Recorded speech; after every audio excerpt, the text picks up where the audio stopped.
sped up the process. We had requests from Quebec, but the bill and its study were sped up, and after that, it was sort of like a round of ping pong between Ottawa and Quebec. They were saying, I like this, we don't like this, we're going to keep this, we're going to scrap this. But even just a few days ago, they were applauding themselves, the government, but maybe they won't be happy with the bill down the line. What we're sure about is that we Conservatives, we will listen to Quebec and we will fix the problems in this bill. By members, the Honourable Member for Windsor-Tecumseh. Thank you, Mr. Speaker. I rise to pay tribute to the incredible nurses and nurse practitioners in my community of Windsor-Tecumseh, and to say thank you for their dedication and talents and their compassion. On Monday, our community gathered to recognize nurse practitioner Mary Cunningham as the recipient of the Lois Fairley Nurse of the Year Community Service Award. Mary, reflecting on her 46-year career of service above self, much of it taking care of the most vulnerable in the intensive care unit, says she always wanted to be a nurse since she was a little girl. I think when you touch people's lives and you can help people, there's nothing more rewarding than that, says Mary. Mr. Speaker, nursing is a calling, and nurses are our angels. To Mary, my wife Shauna, and all the incredible nurses and nurse practitioners who look after our community, we wish a very happy Nurses Week. Thank you. The Honourable Member for Sturgeon River Parkland. Mr. Speaker, wildfires continue to ravage communities across Alberta, including in Parkland, Yellowhead, Brazeau County, and Drayton Valley. A state of emergency is in place, and many residents have evacuated to the towns of Stony Plain and Spruce Grove. Last weekend, our community stepped up to help the evacuated families by hosting a pancake breakfast at the Stony Plain Legion.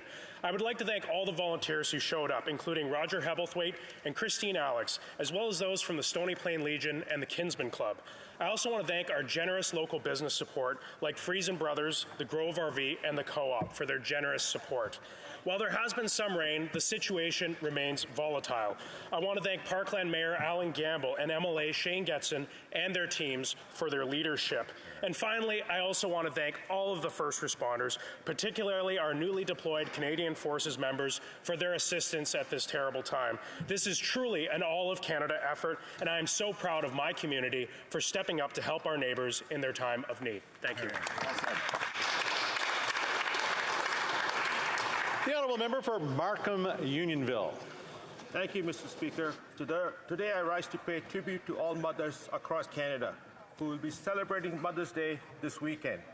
As we celebrate this special occasion, I cannot help but reflect on the immense contribution of mothers across Canada.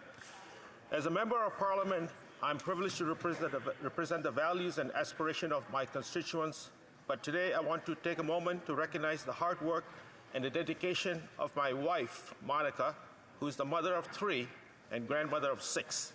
She has been a source of inspiration and strength for our family, and her selflessness and devotion to our children and grandchildren has been unwavering. Indeed, mothers everywhere play an essential role in shaping the lives of our children and building strong families and communities. They provide care, support, and guidance to the children, and they instill values that shape their character and shape our future. On Mother's Day, let us celebrate and appreciate the countless contribution of mothers in our lives. Let us honor them, cherish them, and give them the respect they deserve. Happy Mother's Day to all. Thank you, Mr. Speaker. The Honourable Member for Edmonton-Griesba. The out-of-control wildfires in Western Canada have forced thousands of my fellow Albertans from their homes. Even worse, many have no homes left at all, like one of my elders, Harry Superno, a retired community leader and constantly hard-working man. He carved his home out of the bush in the East Prairie Métis settlement.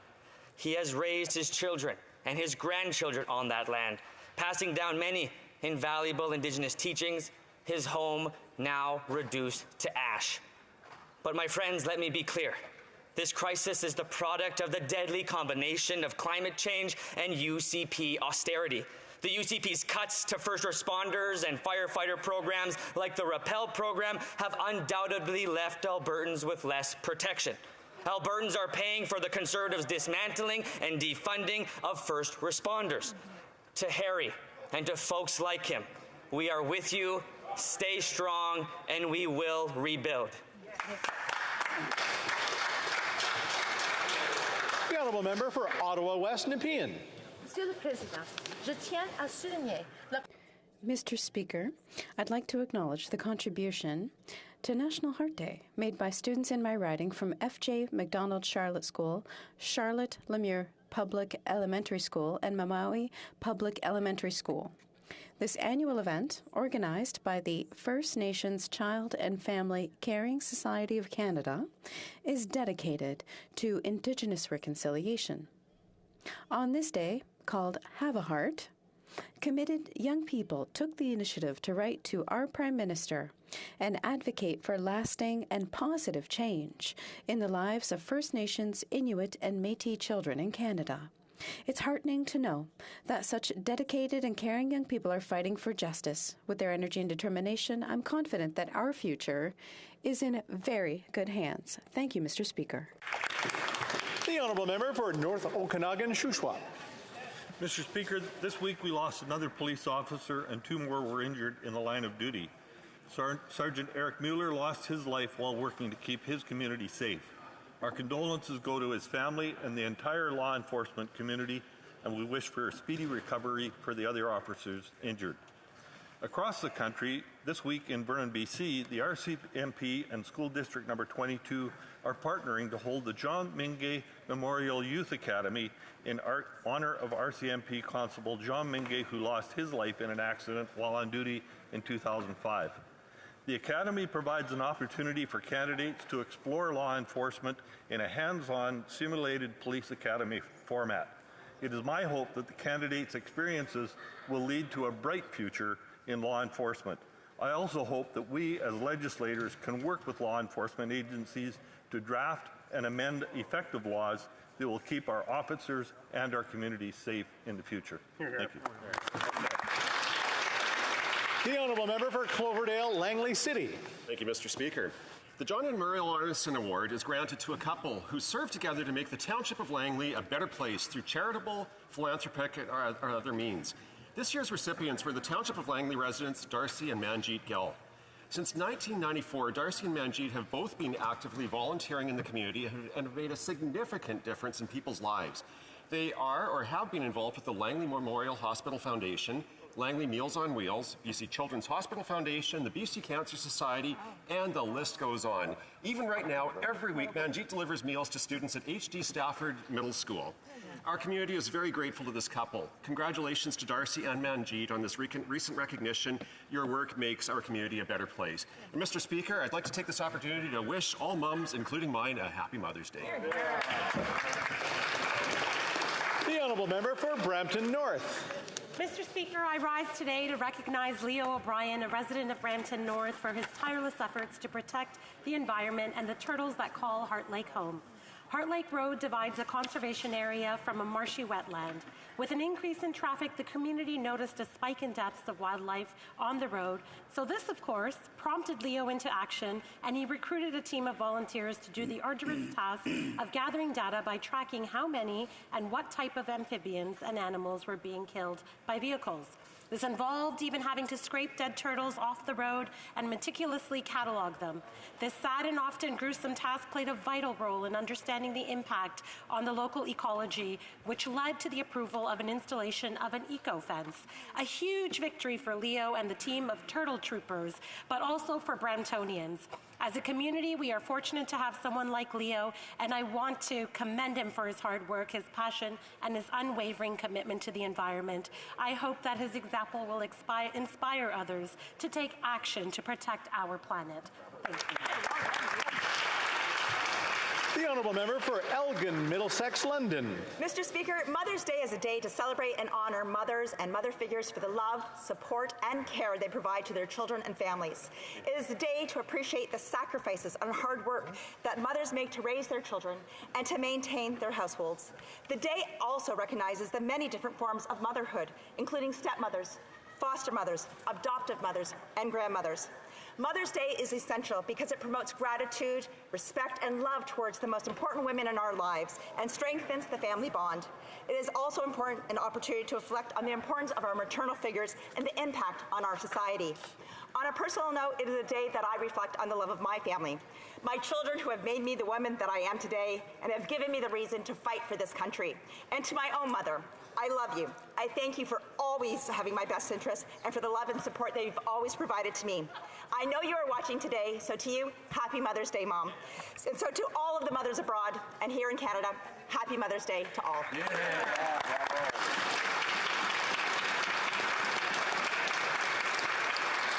The honourable member for Scarborough Rouge Park. I rise today to highlight Canada's continued support for the vital work of the International Criminal Court. Last week, the Minister of Justice and I had the opportunity to meet with Karim Khan, the Chief Prosecutor of the ICC, on his first official visit to Canada.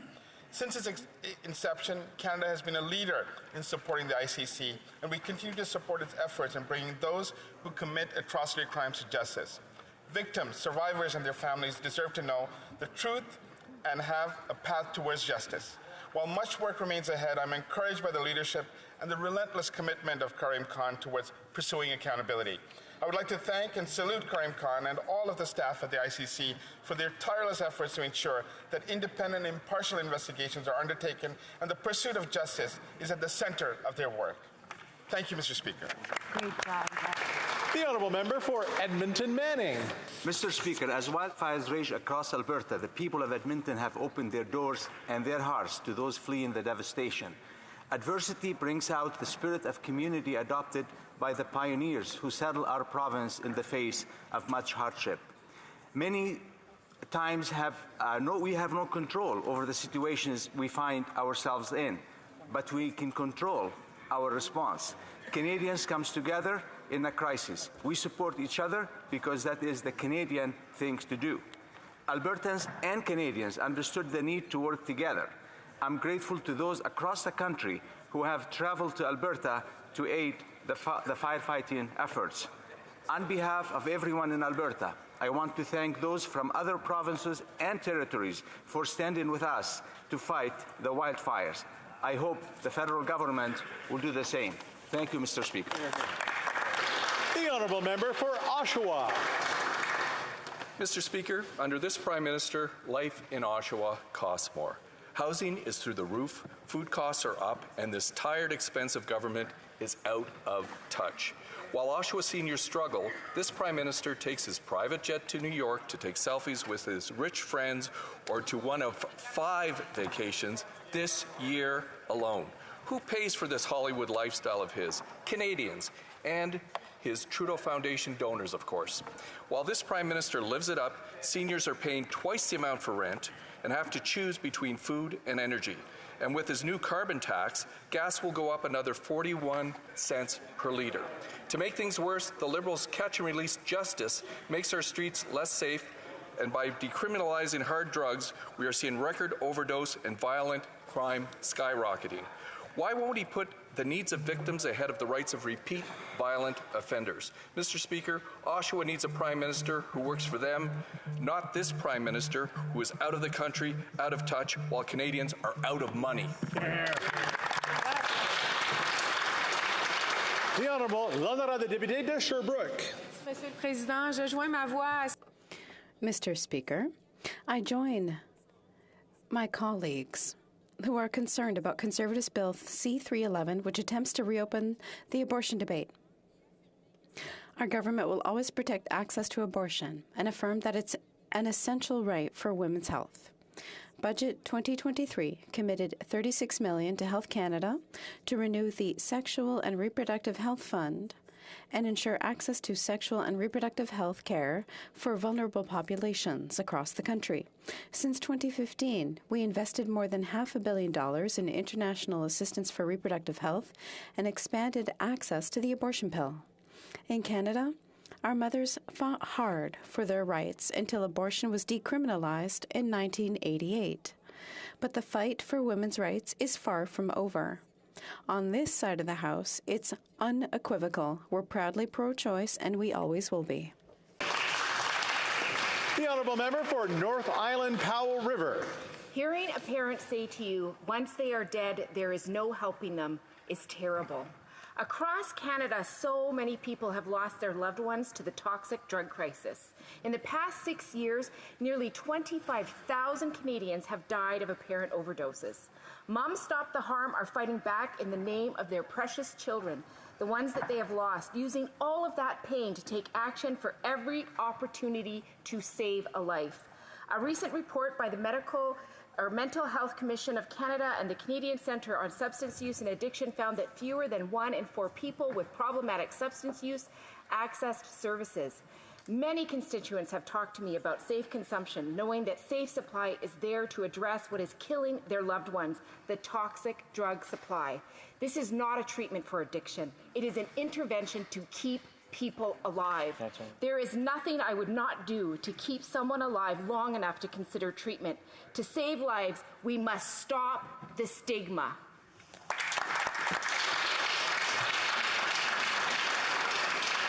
L'honorable député de Mirabel. Monsieur le Président, chers collègues, du 8 au 10 septembre. From September 8 to 10, you're cordially invited to the most important aerial festival in Quebec, Volaria. With more than 50,000 visitors last year, this proudly homegrown festival is thinking big. Open-air museum, breathtaking air shows, a showcase for the future with the latest technological advances in aerospace, job fair, family zone. Everything's there to make your weekend unforgettable. As if that weren't enough, the Volaria Festival is certified Level 3 carbon neutral. You know about my passion for developing aeronautics in Mirabel. I often speak about it. Whether it's in terms of employment, the future of the Mirabel Airport, or developing aeronautics, it's of paramount importance for our people. This summer, don't miss out on the fun. Put wonder in your schedule. Welcome to all, and I wish the festival every success. The honourable member for King Vaughan. Mr. Speaker, according to Stats Canada, over 115,000 widowed seniors are living below the poverty line. These are men and women who have worked their entire lives building this country, but are no longer able to put food on the table. Instead, they are waiting in long lineups at their local food bank. In fact, according to Global News, over 3,200 people are being served weekly at a Toronto food bank. Food banks are on the verge of collapse. The annual budget of $1.8 million has now become their monthly budget. What will happen when these food banks have no choice but to turn away hungry people due to this Liberal government's out-of-control inflationary spending? Mr. Speaker, it's clear. These Liberals are out of touch and Canadian seniors are out of money. Our common-sense Conservative leader will make life more affordable and fix what these Liberals have broken.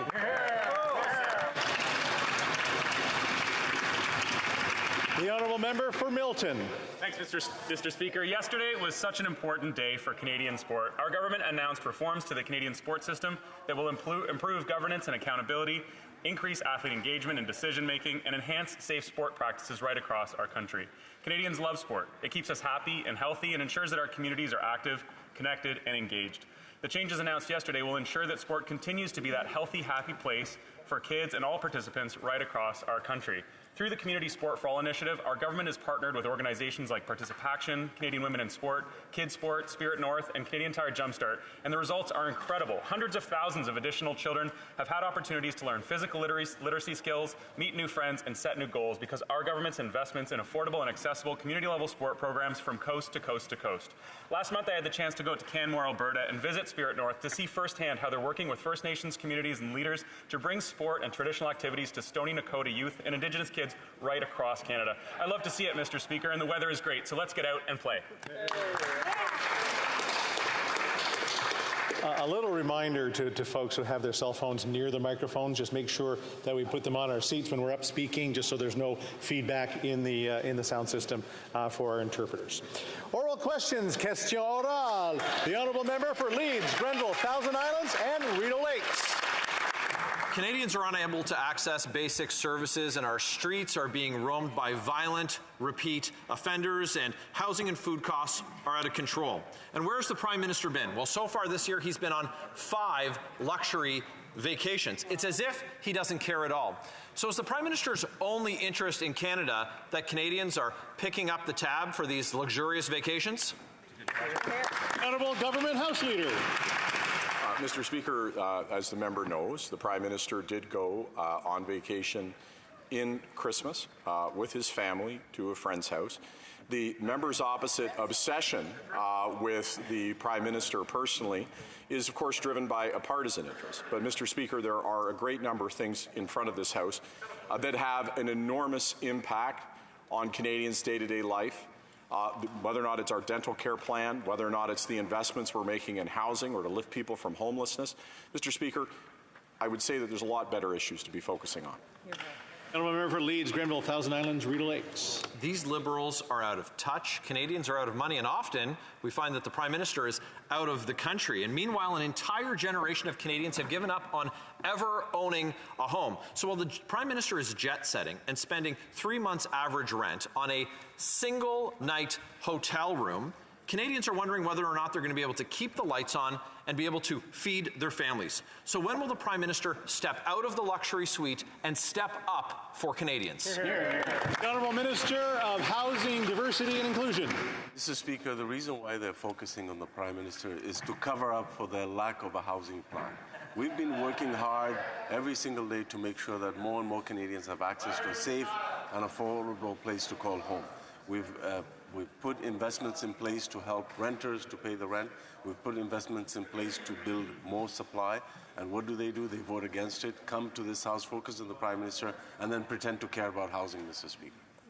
The Honourable Member for Leeds, Grenville, Thousand Islands, Rideau Lakes. Well, no one has ever spent as much to achieve so little as that housing minister and these Liberals. The only thing that seems to get them out of bed in the morning to support their Prime Minister is to make sure that his next taxpayer-funded trip is paid for by Canadians. He's been out of the country on vacations, his most recent one paid for by by a donor to the Trudeau Foundation. And now he's tuning up the jet to head off again next week. So while drug use and crime rage, food bank use soars, is the Prime Minister ready to park the taxpayer-funded jet and step up for Canadians? The Honourable Government House Leader. Mr. Speaker, at a time when we're facing the challenges of really the existential challenge of climate change, at a time when we're dealing with the worst inflation crisis that this planet has faced in a very long time, it doesn't matter that Canada is leading the world. It's ahead of the G7. It's ahead of the average of both the G7, the G20, the Eurozone, Japan. We are now having it down below 5%. But the member now is suggesting that going to the G7 and representing our nation amongst G7 nations to talk about the future is a vacation and that he should not be there. It shows just how out of touch the party across the way is, Mr. Speaker. The Honourable Member for Beauce. Mr. Speaker, this government is out of touch. After 8 years of this government, everything is more expensive. And now it wants to impose a 41 cents a litre tax on gas. Our farmers are suffering from an increase in the price of inputs and fuel. Processors and distributors are also exasperated. And 1.5 million Canadians are now going to food banks. In fact, at Moisson-Beauce, in my riding, there's been an increase of 27.5%.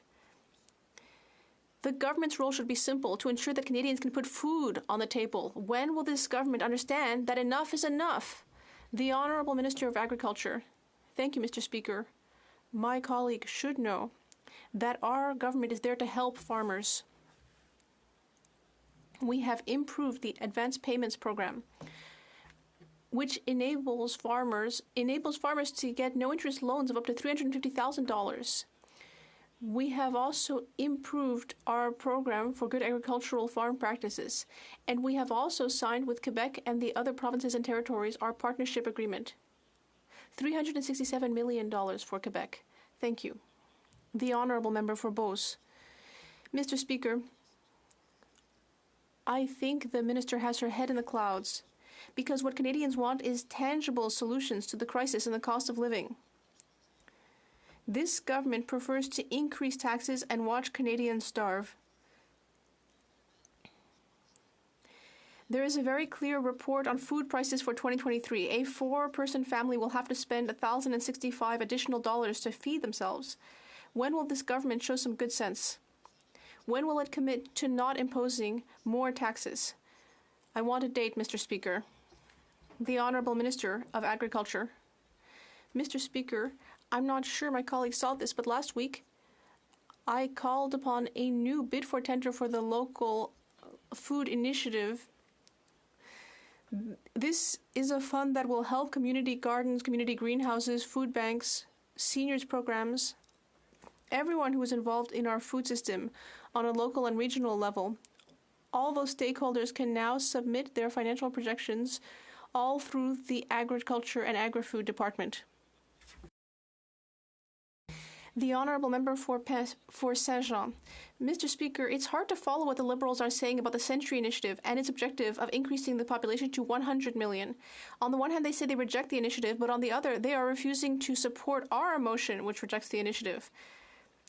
So on the one hand, they're saying they will not set the same targets as that initiative, 500,000 people a year, but on the other hand, their own target for 2025 is 500,000 people. So they say they're closing the door to the Century Initiative, but actually they're leaving it wide open, and they're doing the same thing. Do they think Quebecers will be fooled by this? The Honourable Parliamentary Secretary to the Minister of Immigration. Mr. Speaker, let's be very clear. The Century Initiative is not government policy. The government does not adhere to the conclusions of that independent group. The government's objective is not to increase Canada's population to 100 million. We have announced our immigration targets for the next 3 years. Those targets were set as a function, Mr. Speaker, of the needs of Canadians and Quebecers. Thank you. The Honourable Member for Saint-Jean. Mr. Speaker, it's hard to believe the Liberals when they say they're not drawing inspiration from the Century Initiative because their immigration targets are identical. But let's give them a chance. We still don't know what their targets will be for after 2025, so perhaps they will not copy the Century Initiative's targets after 2025. So my next question, will they commit before Quebecers to ensuring that their targets from 2026 will be under the Century Initiative target of 500,000 people a year? Or, on the contrary, will they confirm through their silence that they are indeed copying the Century Initiative? The Honourable Minister. Mr. Speaker, we'll repeat it once more for the Bloc Québécois to properly understand it. The Century Initiative is not government policy, and the Bloc Québécois should stop fear-mongering. And secondly, as the Bloc Québécois knows very well, we are the level of government that gives the most money to Quebec for helping immigrants learn French. We are there with millions of dollars a year to work with the government of Quebec to ensure that immigrants coming to Quebec will be able to speak French. And on this side of the House, Mr. Speaker, we will always be there to defend Quebec's interests. North Island, Powell River. Mr. Speaker, the poppy helps us commemorate the sacrifice and bravery of the women and men who served in the Canadian Armed Forces. Canadians are proud to wear their poppy in remembrance, but not Conservative Premier Danielle Smith. She's picking a fight with veterans to try and score political points for herself. It's shameful. Will the minister stand up for veterans and condemn the remarks of Danielle Smith? Hear, hear. The Honourable Minister of Veterans Affairs. Thank you very much, Mr. Speaker, and I appreciate my honourable colleague's question. It's so important that we pay respect to our veterans. We have and always will. What we have to do is pay respect to our veterans and make sure that we support our veterans. I can assure you on both issues that's what this government is doing and will continue to do. Thank you for the question. I just want to remind folks to make sure that our questions and comments are about government, federal government issues for things that are actually in the the Honourable Member for Edmonton Strathcona. Canada's corporate watchdog is responsible for ensuring that Canadian companies act ethically abroad. Yet in 5 years, with an annual budget of millions of dollars, no investigations have been done to protect Indigenous people, the environment, or human rights. This failure allows bad companies to act with impunity. This harms Canada's reputation, and it makes Canadian companies complicit in rape, in murder, and in the destruction of Indigenous communities. I put forward legislation that would strengthen corporate responsibility. When will the Liberals do what they always do, copy the NDP work, and fix the core?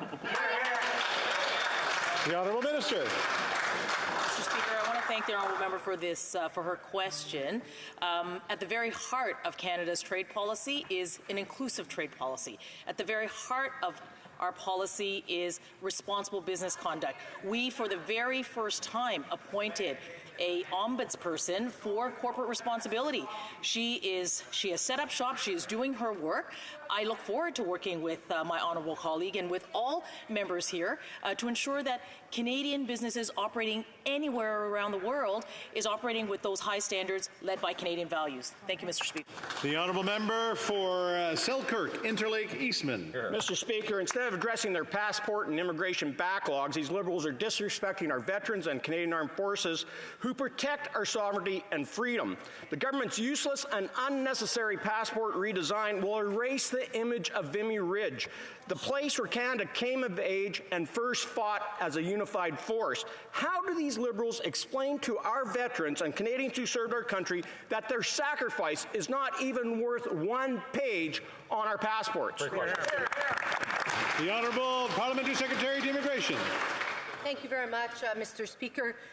So just for everyone to know, every 10 years the government updates their passports to actually protect Canadians from fraudsters and ensure it's hard to counterfeit them. Mr. Speaker, this is not a partisan issue.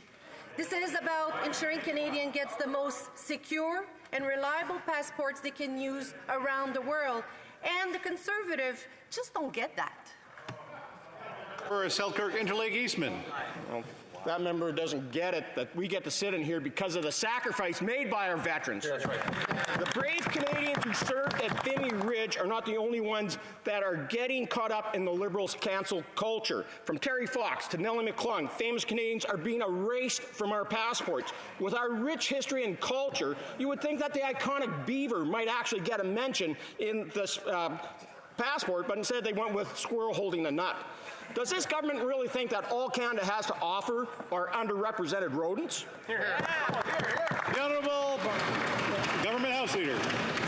One of the greatest darknesses ever known to man began to cast its shadow over Europe. Canada responded in an unprecedented way, sending tens upon tens of thousands of men into harm's way. Every single one of us, viscerally and deeply, understands the sacrifices that they make and made at that point, and that those in our armed forces make now on behalf of democracy. There isn't a person in this House who isn't seized by that. How we honor it, the ways in which we recognize it may differ, but let us never question our commitment to that cause, Mr. Speaker. The honourable member for Moose Jaw, Lake Centre, Lanigan. Mr. Speaker, every year, Canadians of all stripes travel to France to honour those that made the ultimate sacrifice at Vimy Ridge. I myself have made that trip in a place where Canada defined itself as a nation and a place that unites us all. That is why everyone was stunned, including veterans like myself, that this government has decided that they need to wipe it and other important symbols that define our nation from the new passport design. When will this minister reverse course and stop trying to erase Canadian history? The Honourable Minister of Veterans Affairs. Mr. Speaker, it's important that we understand history and what took place when a honourable colleague's party was in power. In fact, they slashed 1,000 employees from Veterans Affairs. They slashed funding to Veterans Affairs. They slashed funding to the commemorative program. They slashed 17% from the commemorative program, which includes Vimy Ridge. And I was at Vimy Ridge a few weeks ago, and I announced $12 million to make sure that the commemorative program continues as it should. We have and always will respect veterans and make sure we attend to veterans as properly as we possibly can. Thank you, Mr. Speaker. The honourable member for Moose Jaw, Lake Centre, Lanigan. Well, Mr. Speaker, it was this Prime Minister that said veterans were asking for too much. That's right. The Legion was disappointed, saying that removing the image was a poor decision. The Vimy Ridge Foundation, whose mission is to teach Canadian shared history, said they are disappointed, especially with the decision coming just after a month after the 106th anniversary of the Battle of Vimy Ridge. Mr. Speaker, was the Minister of Veterans Affairs consulted on this change? Is he okay with this government trying to erase the memory and sacrifices of Canadian veterans?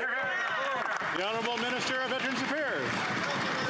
Mr. Speaker, it's this Prime Minister that decided we would reverse the track that the previous government was on slashing veterans' funds, on closing veterans' offices right across the country, on slashing funds to commemorate the programs in Europe. We have, Mr. Speaker, and this government has put $2 billion extra per year in the pockets of veterans. We have to and make sure that we treat veterans properly, because that is why we're able to say what we like in this House. We have and will continue to support veterans, Mr. Speaker. The Honourable Member for Lévis-Lobinière. Mr. Speaker, once again, this Liberal government is doing whatever it wants and having the gall to eliminate symbols that are dear to Canadians from the new version of the Canadian passport. Mr. Speaker, instead of respecting those who fought for our liberty, why is this government just following its whims and sacrificing these images that mean freedom for thousands of Canadians? The Honourable Parliamentary Secretary to the Minister of Immigration. Mr. Speaker, do you know what the Conservatives are good for? They are very good at dividing Canadians, using fear-mongering and divisive rhetoric. This passport update that is being used to protect Canadians from fraud, they're trying to turn it into a culture war. Mr. Speaker, they're trying to bring Trump's culture wars to Canada. We will not be influenced by that. We will continue to help our veterans, just as the minister said. And symbols will always be respected in Canada. The Honourable Member for Lévis-Lobinière. Mr. Speaker, the government's design for the passport to replace historic symbols by representations of heritage is just not acceptable. It's an affront and shows a real lack of respect for veterans. Will this government show some respect or judgment and redesign this so-called modern version of the passport? The Honourable Parliamentary Secretary to the Minister of Immigration. Mr. Speaker, the Canadian passport is one of the most trustworthy travel documents in the world, as we all know. We can celebrate our history in this House and throughout Canada in many, many ways. And we can also ensure that our passports... I think we're losing the narrative here, because the important thing is that our passports must be secure. And that's what we're doing. We will continue to commemorate Canada's history without compromising travelers' safety. The Honourable Member for Trois-Rivières. Mr. Speaker, the Prime Minister claims that he was unaware of threats against the member for Wellington-Halton Hills in 2021. No one actually believes that, but let's pretend that we do. This morning, the Globe and Mail revealed that CSIS had an extremely thick file against the expelled Chinese diplomat. He had been taking photos and tracing dissidents for the Chinese regime, interfering with Liberal minister staff to distance them from the pro-Taiwan movement.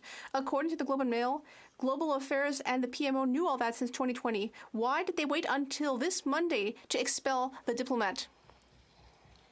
The Honourable Minister for Foreign Affairs. Thank you, Mr. Speaker. Well, Mr. Speaker, we take the issue of foreign interference very seriously. And of course, we will not accept foreign interference in our democracy.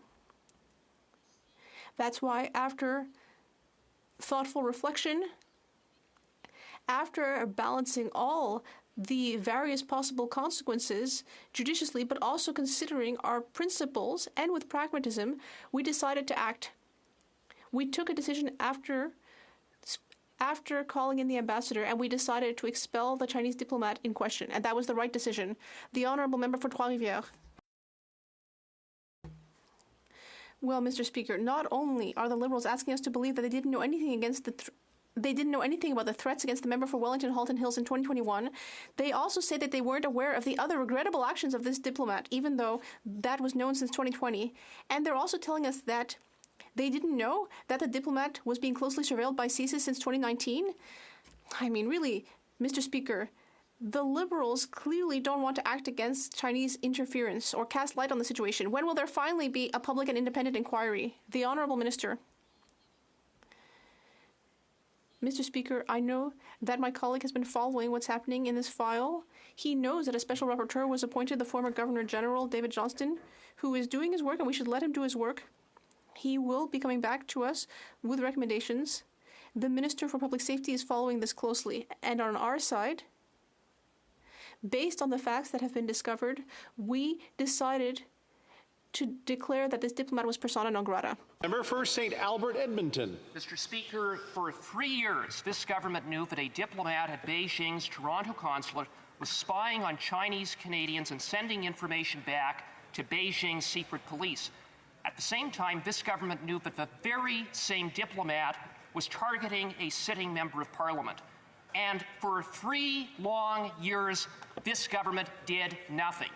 Either this Prime Minister is grossly incompetent or he just doesn't care about protecting Chinese Canadians from Beijing. Which is it?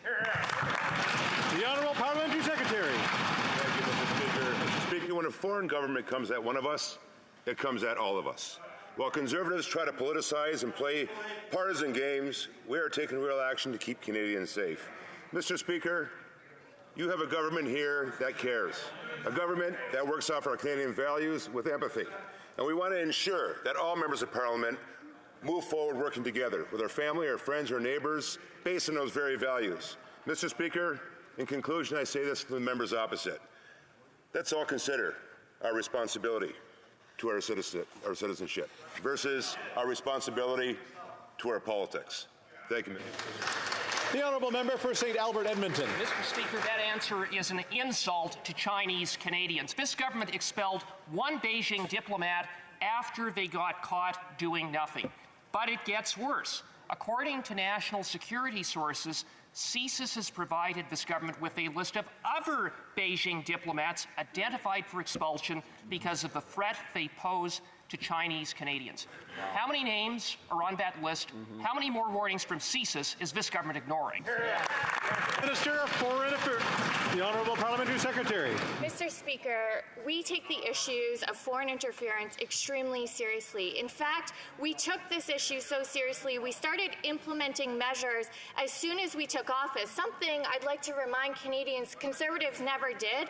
The Leader of the Opposition actually said, while members want to heckle because they don't want to hear the fact that the Leader of the Opposition actually admitted when he was the Democratic minister, he actually didn't do anything to do with foreign interference because he didn't think it was in his political interest. We don't believe in that. We're going to take protection to protect our democracy. The Honourable Member for Mégantic-L'Érable. Mr. Speaker, it seems that the Minister for Foreign Affairs doesn't want to answer these questions. Mr. Speaker, we learned that this diplomat was being surveilled by CSIS for 3 years. We know that he targeted a member of parliament 2 years ago, and that headlined the Globe and Mail, and it took that headline for the government to finally expel the diplomat this week. And now, what do we learn? That the government's own department knew about this since 2020. Why did the Prime Minister let this intelligence officer operate in Canada for 3 years? How many Canadians fell victim? Mr. Speaker, the Honourable Minister of Global Affairs. Mr. Speaker, I think my colleague forgot to pay attention to what was happening at committee yesterday. Jenny Burns, Pierre Poilievre's confidant and strategist. One cannot use the proper names of members of parliament. The Honourable Minister. I'll repeat. Jenny Byrne, a strategist and confidant for the Leader of the Opposition, someone who has his ear. She said at committee yesterday that, in fact, when the Leader of the Opposition was Minister for Democratic Institutions, he never did anything about foreign interference. So we will not take any lessons from our Conservative colleagues on this. We will be there to take action for Canadians. The Honourable Member for Mégantic-L'Érable. Mr. Speaker, it's pathetic. Globe and Mail sources led to the expulsion of the diplomat in less than 1 week, even though the Minister of Foreign Affairs knew about it for 3 weeks. Her own department. And even more shocking, we now know that the Department of Foreign Affairs had a list of diplomats since 2020 whose expulsion could be considered because of their participation in activities of foreign interference and threats outside of their diplomatic functions. Just one expulsion, yet there is a list of Beijing operators who continue their dubious activities in the country, and yet the minister is not taking this seriously. When will she finally protect all Canadians from diplomats who are still in their position? The Honourable Leader. In opposition as a critic to public safety, and we were watching the horrors that happened to Mr. El-Mahdi, Mr. El-Melki, and Mr. Nuruddin. And we were reviewing the recommendations of Justice O'Connor and Justice Iacobucci. And there were calls, critical calls then, for the government to act, to create an oversight committee of parliamentarians that could look into every aspect of security and intelligence. The Conservatives refused to act. Even in the wake of those tragedies, they refused to move year after year after year. When our government came in, we made sure that happened, and that's why they could see every piece of intelligence, Mr. Speaker. The Honourable Member for Hamilton Centre. Mr. Speaker, Ontario's Green Belt is a world-class program that protects critical farmland, wetlands, and forests, yet the Ontario Premier, Doug Ford, thinks the Green Belt is a scam. Well, you know what else some people think a scam is? Inviting developers to donate to your daughter's wedding is a scam. And then handing over the Greenbelt to these same conservative connected donors is a scam. So when will this federal government take action under the Impact Assessment Act to prevent the corrupt Doug Ford developer scam from further selling out our environment? The Honourable Parliamentary Secretary to the Minister of Environment. Mr. Speaker, one of the things that we can all be proud of in this place is that we put in a national urban park in Rouge Urban National Park, which is an amazing jewel for our city. It is something that we have worked on and that we protect. It has species that are very important and endangered that we protect within that space. We have started a study through the Impact Assessment Agency to make sure that we're taking into account all possible impacts on that park. And we will always be there to support our urban green spaces that are so important to us. The Honourable Member for Vancouver East. According to a media report, nurses are leaving the public healthcare system in droves and returning through private job placement agencies. The healthcare crisis is getting worse under the Liberals' watch. Poor work conditions, low wages, forced overtime, and high patient-to-nurse ratios is causing burnt out. The structural problems must be addressed, and Budget 2023 missed the mark. Will the Liberals work with the provinces to ensure nurses get the respect, resources, and support they need so that patients can get the care they deserve? The Honourable Parliamentary Secretary to the Minister of Health. Thank you very much, Mr. Speaker. I'd like to thank my honourable colleague for the question and take this opportunity to acknowledge that this week is National Nurses Week. So I'd like to thank every nurse from coast to coast to coast, including our Minister of Seniors, I might just say, but there are others, and nurses do absolutely the most important work, and it's a very, very thankless position sometimes. So I would like to thank them. To the substantive question, Mr. Speaker, nurses deserve fair wages. They deserve a safe environment for work. They deserve better work conditions, and that's why Budget 2023 invests $198.6 billion in our healthcare system, including better wages for those who care for the most vulnerable. Thank you, Mr. Speaker. The Honourable Member for Pierrefonds-Delors. Mr. Speaker, in recent days, many Canadians have expressed deep concern over the developing political crisis in Pakistan. This in the wake of the violent arrest of former Prime Minister Imran Khan. Thanks to our strong people-to-people ties, most Canadians have a family member, friend, or neighbor with deep links to Pakistan. There is real concern about what this unrest means for loved ones overseas and for the region generally. Can the Minister of Foreign Affairs tell this House what the Government of Canada is doing about these events? Minister of Foreign Affairs. Speaker, I would like to thank my colleague from Pierrefonds-Delors, a fantastic writing, for his important question. The recent images of the Imran Khan arrest are deeply troubling, and so we are very preoccupied with the political crisis that is happening right now in Pakistan, and we're monitoring the situation very closely, and I'm receiving regular updates. Of course, Canada will always stand up for human rights, for the rule of law, for democratic values, and free and fair elections, and so we'll continue to engage on this very issue with Pakistan and, of course, with the community here in Canada. The Honourable Member for Elgin, Middlesex, London. Mr. Speaker, this past month, a constituent's bill for natural gas was $168.50. The federal carbon tax was $30.78. This is more than the individual charges for delivery, transportation costs, and HST. Under this government, it's evident that life costs more for Canadians with the rising costs of gas, heat, and food. How How are regular Canadians supposed to keep up? Mr. Speaker, when will this Prime Minister get rid of the carbon tax and prioritize the financial needs of Canadians? Hear, hear. The Honourable Parliamentary Secretary to the Minister of Natural Resources. Mr. Speaker, I thank the member opposite for that question because it gives me an opportunity again to talk a bit about how carbon pricing works.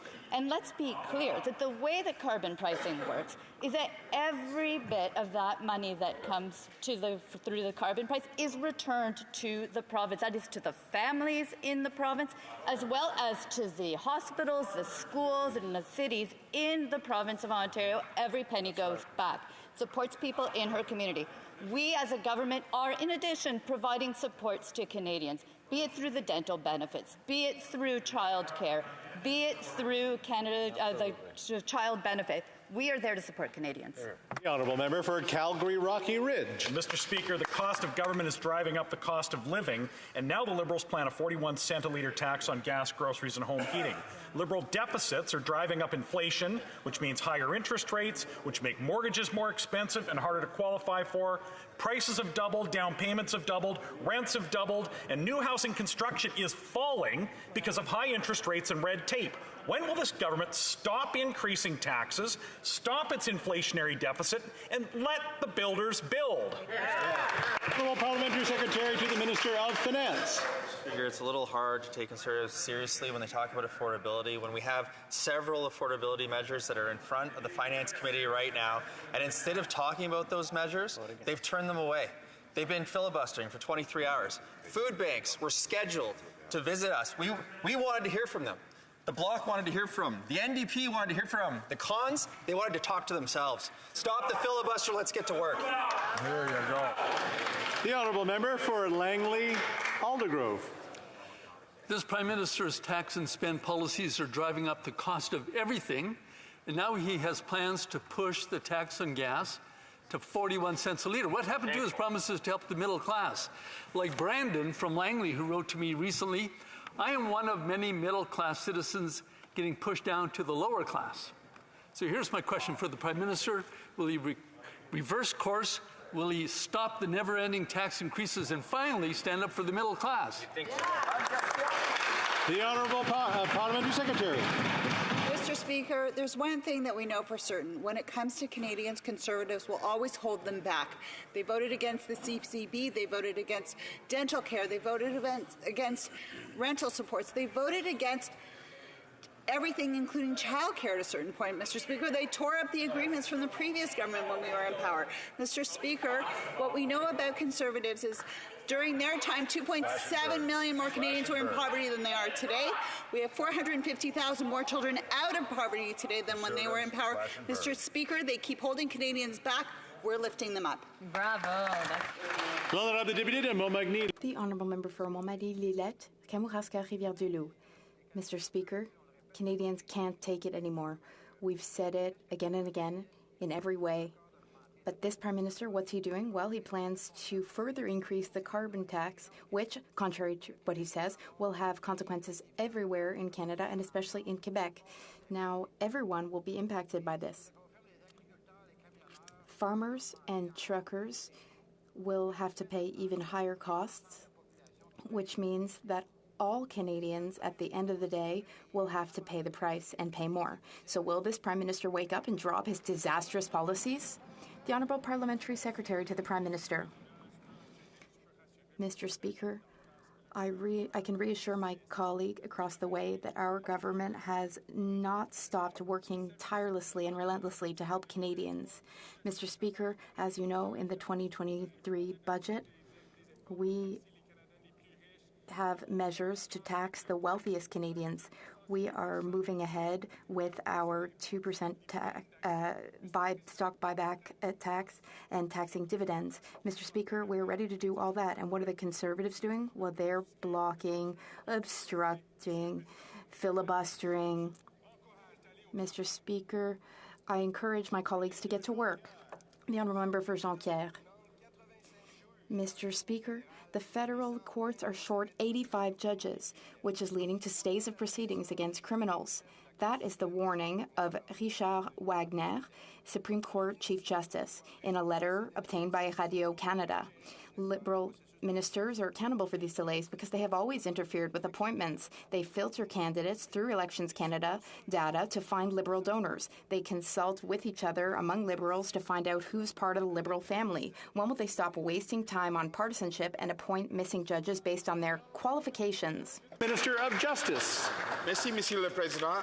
Thank you, Mr. Speaker. The government has appointed more than 600 judges since November 2015. We appoint judges to the bench more efficiently than any other government, and yet we know it is still not enough. We're working to fill vacancies in various provinces. We spoke with members of the judiciary as well as the bar to encourage more people to apply to the bench. We will continue to make appointments at a steady rate, and the number of vacancies will continue to decline, Mr. Speaker. Thank you. The Honourable Member for Jonquière. Mr. Speaker, delays in judicial appointments remind us of the following coincidence in 2019. The process resulted in 6 judges being appointed in New Brunswick. 5 of 6 were close to the Minister of Intergovernmental Affairs. 3 were his donors. There was his brother-in-law's wife and his neighbor. Obviously, as a result, it's more difficult today to appoint judges. We can no longer count on the Minister of Intergovernmental Affairs, Mr. Speaker. He has done his part. But, Mr. Speaker, a question. Wouldn't justice be better served by an impartial, independent appointment process at arm's length for ministers and based solely on competence? The Honourable Minister of Foreign Affairs. Thank you, Mr. Speaker. It goes without saying that appointments are nonpartisan and independent. It's important because we are a country with the rule of law. We can all agree on that. It's a priority for us as well to ensure that our appointments are representative of the Canadian population so that the bench is representative of Canadians. We will work with the judicial system. We will work with various representatives of society and government. We will also work with the Justice Minister, who is the first Justice Minister to have named so many judges in the history of Canada. So this is a priority for us and will continue to be a priority. Thank you. Mr. Speaker, disturbing reports from the National Post show that the Liberal NDP way of drug safe supply is actually subsidizing harm.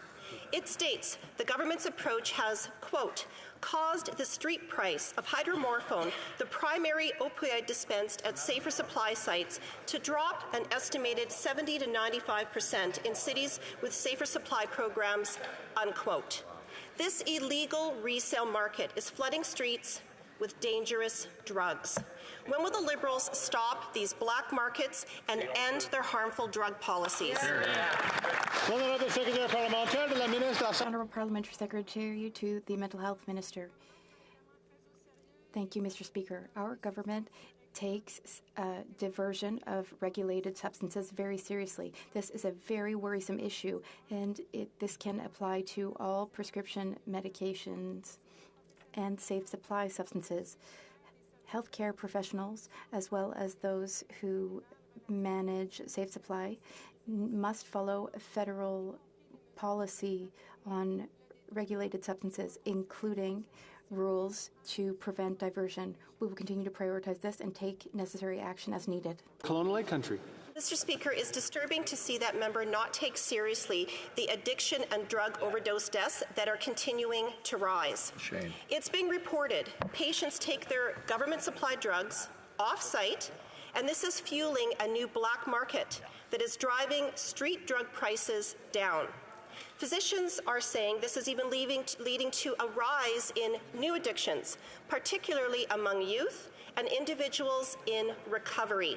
When will the Liberals stop fueling addiction and stop their harmful drug policies? The Honourable Parliamentary Secretary to the Minister of Health. Thank you, Mr. Speaker. And on this side of the House, will you take an evidence-based approach to solve for the addictions epidemic and the poisoned opioid crisis that's having such a devastating impact on our community? Mr. Speaker, it's been really alarming over the last couple of weeks to hear the members from the Conservative parties blaming addicts, people who use drugs for this crisis, Mr. Speaker. We take an evidence-based, a science-first approach. Their fact-free approach is absolutely atrocious, and it's going to lead to more harm. Thank you very much, Mr. Speaker. Honourable Member for Regina, Wascana. Mr. Speaker, after 8 years of this Liberal government, the Prime Minister is out of touch and Canadians are out of money. Once fully implemented, the Liberal carbon tax will cost Canadians an additional 41 cents for a liter of gas, driving up the cost of groceries even higher and sending even more Canadians to the food bank for their next meal. Mr. Speaker, when is this Liberal government going to cancel their inflation-causing carbon tax? Parliamentary Secretary to the Minister of Environment and Climate Change. Mr. Speaker, one of the things I have a hard time with these questions is that carbon pricing is in fact a market mechanism. What it does is it encourages industry to be more efficient and to reduce their emissions. What that does is it actually makes them more competitive in a world where that's exactly what people are looking for. I would expect my members opposite to be supportive of anything we can do to help our industry be at the cutting edge in green technologies, which, by the way, we are. The Honourable Member for Laval-Les-Îles. Mr. Speaker, forests and trees purify the air that we breathe. They improve water quality, they promote biodiversity, and they help cool our urban centres. Their ability to capture and store carbon makes them an effective natural means to combat climate change. Can the Parliamentary Secretary to the Minister of Climate Change tell the House what the government is doing to promote and to support projects to plant new trees? Thank you, Mr. Speaker. The Honourable Parliamentary Secretary.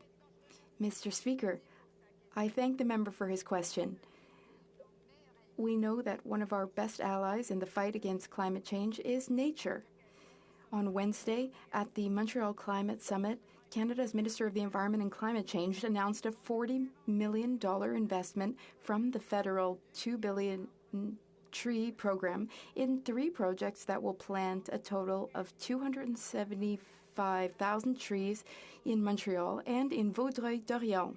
Planting over 250,000 trees in Montreal is sure to contribute to the happiness of residents and the health of the planet. Member for Costa Bay Central Notre Dame. Mr. Speaker, Japan and South Korea, tremendous allies and trading partners, are choosing cheap Russian crab over crab caught by our fishermen. As a result, the Newfoundland and Labrador snow crab industry is at a standstill. In 2022, according to the Japan Times, Japan imported a record $1.6 billion worth Canadian of Russian seafood. The biggest import in that category was snow crab at 40 million pounds. So why has this Liberal government failed to convince our Asian friends to ban Russian crab and to defund dictators and support jobs for Canadian fishermen? Parliamentary Secretary to the Minister of Fisheries and Oceans. Thank you, Mr. Speaker. Canada is known for its sustainable, ethical, and premium quality snow crab, and it's thanks to Canada's hard-working fish harvesters. That's why we're taking a Team of Canada approach, working closely with industry and Atlantic provinces and raising these concerns with our Japanese counterparts. Our government, Mr. Speaker, has proven this time and time again. We will stand up for Canadian fish and seafood sector, the fishers that work it, and will help export the top quality products around the world. Member for Costa Bay Central Notre Dame. Mr. Speaker, I'll tell you what that government's proven time and time again is that they're a complete failure. The U.S. banned the importing of Russian crab in June of 2022. This Liberal government has been aware of the continued Japanese and Korean purchasing of snow crab from Russia and was warned of the effect that it would have last October. Our trade deficit with Japan and South Korea combined is at least $5 billion. So while the Prime Minister is jet-setting to Japan and South Korea next week, will he convince our allies to follow suit with the U.S. to ban Russian crab, defund dictators, and support paychecks for Canadian fishermen? The Honourable Minister for Export Development. Well, Mr. Speaker, I applaud the passion for fishermen, because we do too on this side. Yeah. We stand up for Canadian fishers. We stand up for Canadian industries. We have issued sanctions against Russia. We stand up for Ukraine. Absolutely, this is an issue that is on our radar, and I'm not going to take any lessons from the Conservatives when it comes to good trade deals and standing strong so that we can have terrific trade with our trading partners all around the world. Thanks, Mr. Speaker. The Honourable Member for Lanark, Frontenac, Kingston.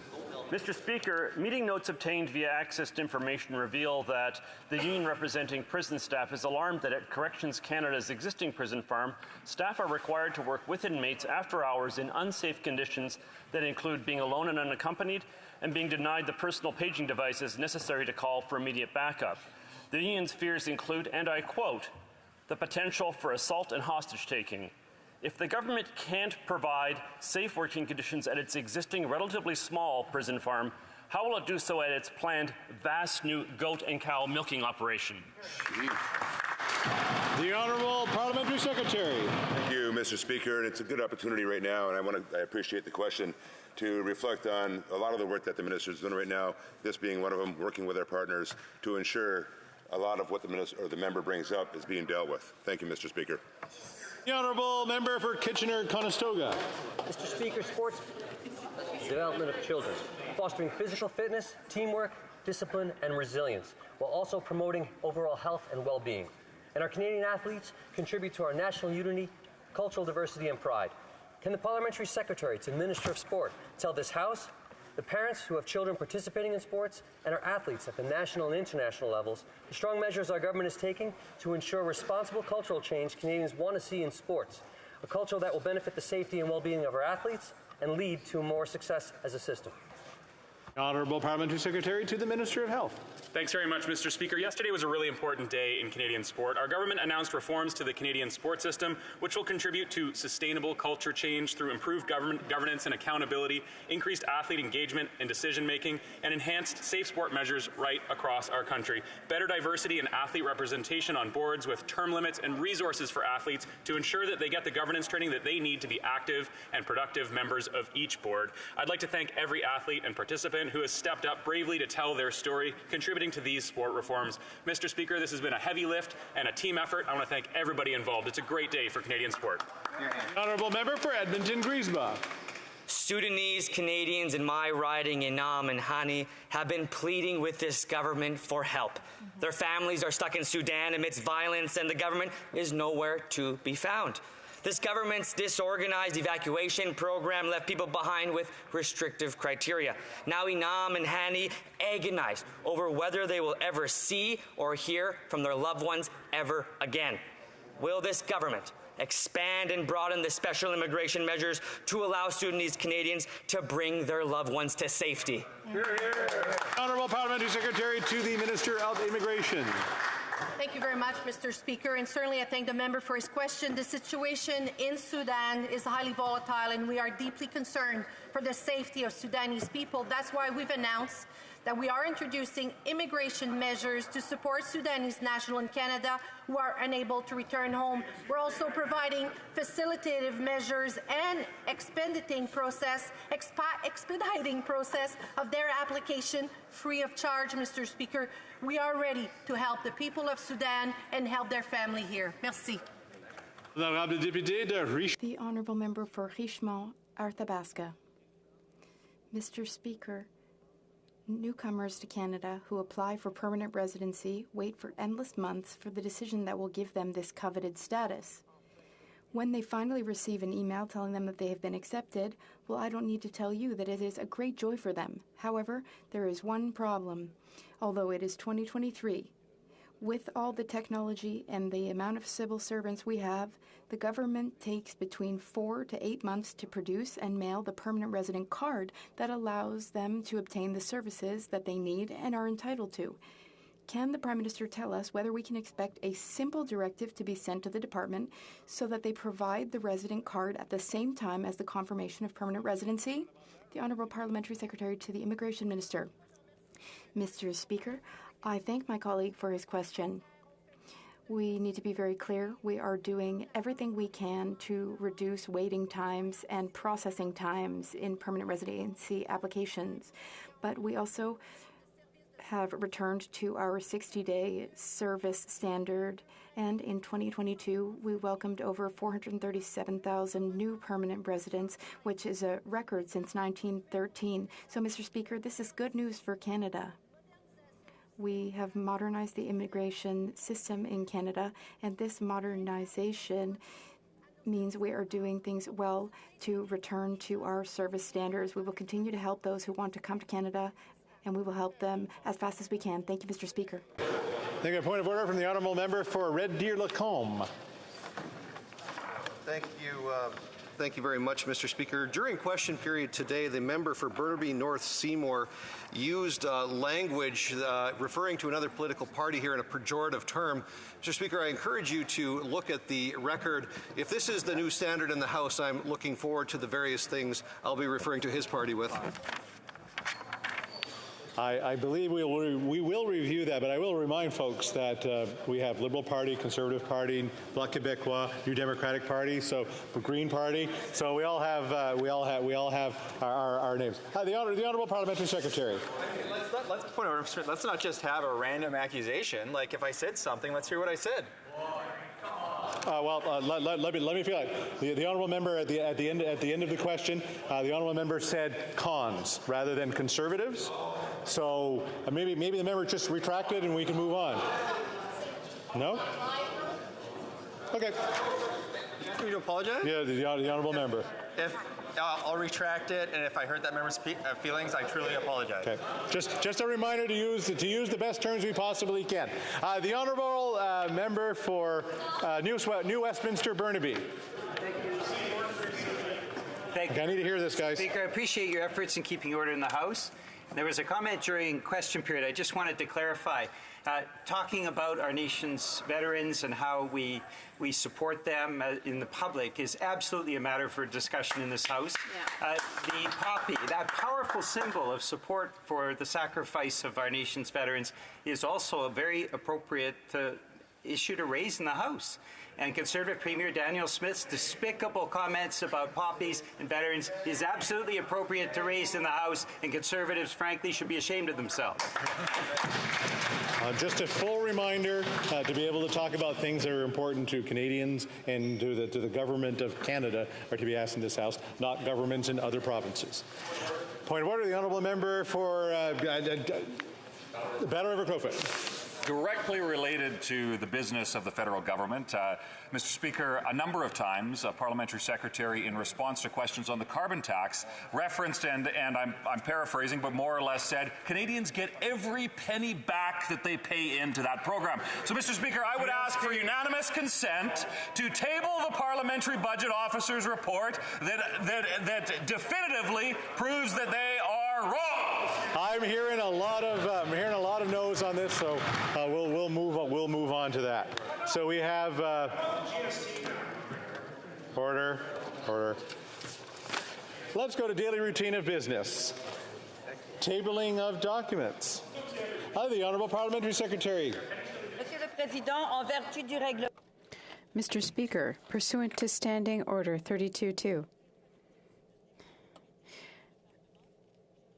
I have the honor of tabling, in both official languages, the International Tropical Timber Agreement 2006, concluded in Geneva on January 27, 2006. And so the Honourable Parliamentary Secretary to the Minister of Intergovernmental Affairs. Thank you, Mr. Speaker. Pursuant to Standing Order 36.8a, I have the honor to table in both official languages the government's responses to 21 petitions. These returns will be tabled in an electronic format.